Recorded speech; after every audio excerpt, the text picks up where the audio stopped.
একটা শহরতলির ছোট্ট পাড়ায় থাকত একটা সাদা রঙের মোটা বিড়াল। নাম ছিল টুনটুনি। টুনটুনি শুধু খায় আর ঘুমায়, কিন্তু তার একটা গোপন স্বপ্ন ছিল।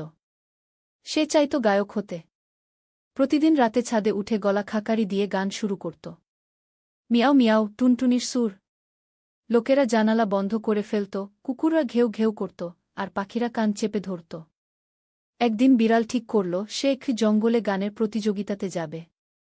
সেখানে ছিল টিয়া, যন্ত্রে সুর তোলে; বানর, বিট বক্স করে; হাতি, বাজায় ট্রাম্পেট।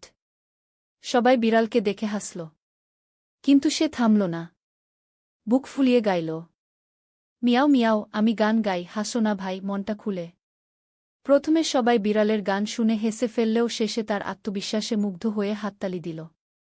হাতি বলল, সুর হোক যেমন তেমন, সাহসটাই সবচেয়ে বড়। বিড়াল হাসল আর বলল, আজ থেকে আমি শুধু গাইব না, সবাইকে গাওয়াব। গল্পের শিক্ষা: সবার গলার সুর হয়তো একরকম না, কিন্তু সাহস আর আনন্দই গানকে সুন্দর করে।